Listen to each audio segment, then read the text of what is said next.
Yup, this ghetto thug, DiJonai Carrington on your screen, she cannot play another WNBA game ever again. This ghetto thug you see on your screen, DiJonai Carrington, posted white privilege and tagged the Indiana Fever after she got ejected after raking Sophie Cunningham across the head. When you can literally injure yourself and get injured in multiple ways, DiJonai Carrington raked Sophie Cunningham across the head. It got reviewed by the officials. They ended up in...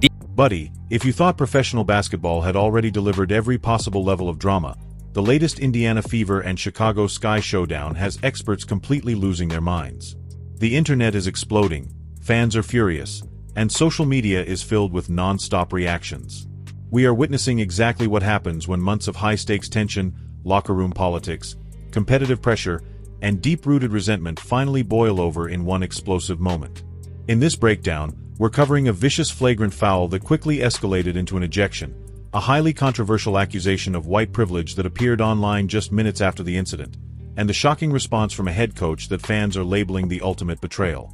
And somehow, right in the center of all this chaos, Caitlin Clark was hit with what many viewers are calling a completely bogus technical foul, adding even more fuel to an already explosive situation. Can I just be real? How many black races are there in the WNBA?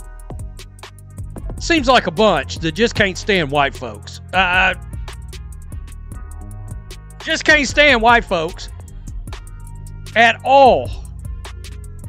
At all. She was ejected from the game. It was a flagrant 2. The refs got it right. Don't worry. They'd fuck that up later. I mean, I can't give them credit. How about this, folks? This is me, yours truly. Follow me on the Twitter, @Rhodes How about this, folks? Quote, white privilege with your blonde hair. Yeah. Culturally appropriating Sophie Cunningham's hair? Oh, that's a bad look. She pulled out her phone inside the locker room and took the situation far beyond the basketball court, turning an already heated incident into a full-blown cultural controversy.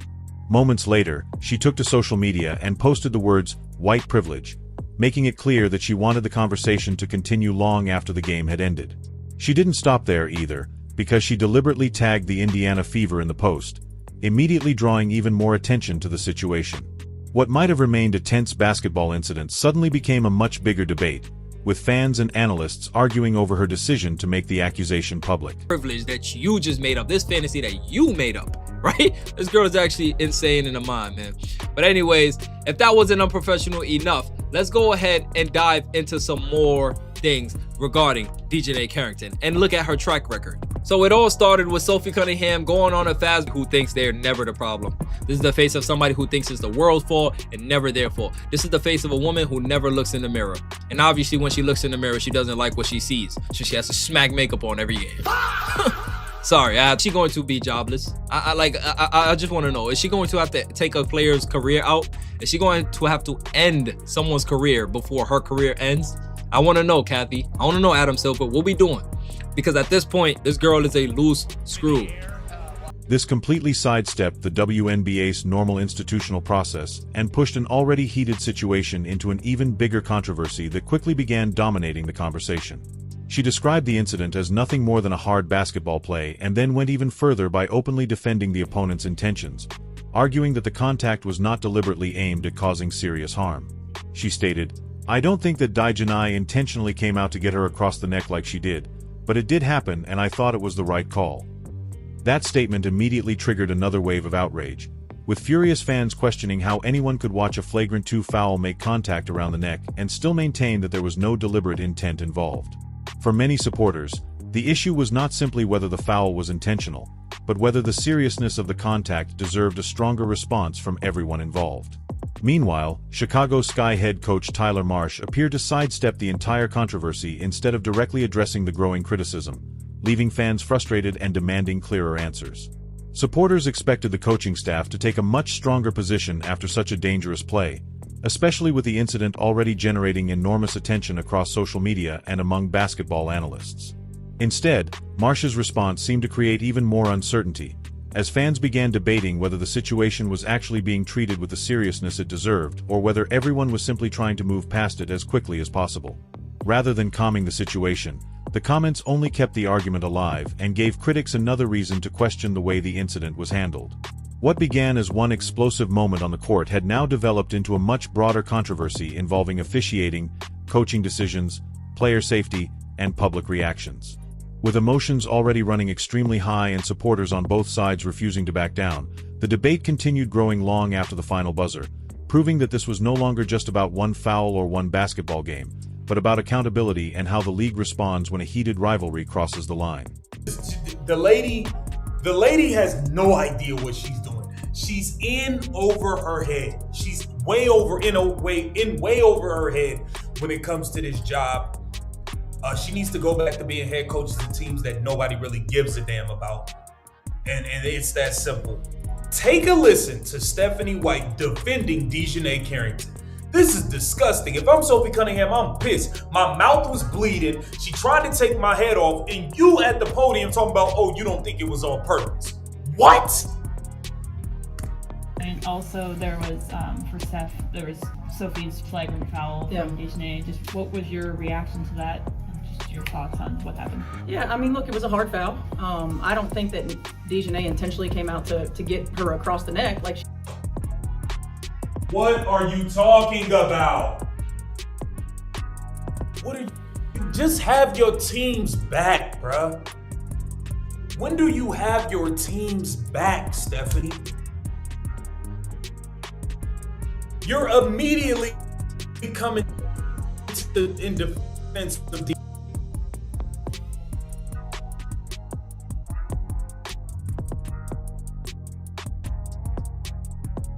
get her across the neck like she did. But it did happen, and I thought it was the right call.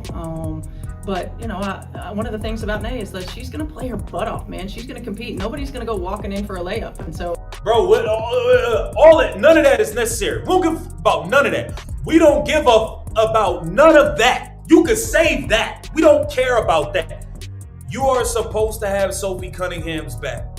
You up here defending DiJonai Carrington. In the aftermath of the chaotic showdown, officials were eventually forced to acknowledge that Caitlin Clark's technical foul had been a bad call, adding another layer to an already explosive controversy. What initially looked like a routine officiating decision quickly became a major talking point as fans reviewed the play and questioned why Clark had been penalized in the first place. The backlash spread rapidly across social media, with supporters demanding answers and criticizing the league's handling of the situation. Thankfully, the WNBA front office appeared to recognize that the controversy was turning into a serious public relations nightmare, especially as fans, analysts, and basketball personalities continued weighing in. Then, just a few hours after the game, the league officially stepped in and rescinded Caitlin Clark's technical foul, preventing her from potentially facing an undeserved suspension and confirming that the original decision had been overturned. While that move corrected one major mistake, it could not undo the damage that had already been done to the league's credibility. Officials appear to have completely lost control of the narrative, allowing a brutal foul, a divisive social media post, and a questionable technical decision to dominate the conversation instead of the actual basketball. What should have been another competitive matchup between the Indiana Fever and Chicago Sky had suddenly transformed into a massive controversy that reached far beyond the court, leaving fans questioning the officiating, accountability, and overall handling of the situation. And even after Clark's technical was rescinded, the controversy continued to raise serious questions about whether the league had acted quickly enough to prevent the situation from spiraling completely out of control. Like she want to be a white girl with blonde hair and blue eyes, but she's claiming white privilege, and she like, man, get up out of here, man. This is a bozo affair. This is a bozo affair. You up here defending it. the things about Nay is that she's going to play her butt off, man. She's going to compete. Nobody's going to go walking in for a layup. And so I don't oppose the hard foul, but I also don't think that she intentionally went for the net.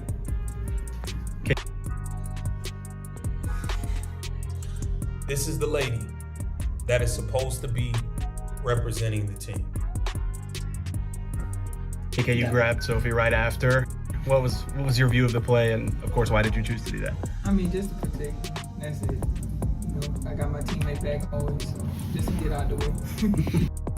She's said just to protect Sophie, I got my teammates back. I wish we had a coach that had our back.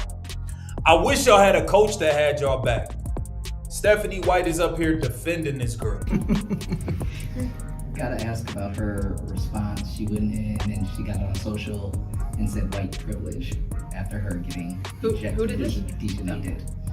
Any response to that? No, I don't know anything about that. But no response. Oh, no. Oh, now you don't got nothing to say because you look real fucking stupid right now. You look real fucking stupid right now. Oh, now you don't got nothing to say. You was just bragging about this girl 30 seconds ago. Now you don't got nothing to say. Well, she ran on social media talking about white privilege. Now you quiet. Why you so quiet now? Why are you so quiet now, Stephanie? Like, come on, bro. This is what I'm saying. This lady is not fit for leadership. She's not fit for leadership at all. At all. Now you don't have nothing to say. When they talk about the white privilege stuff, she wanted to run and say. But, since you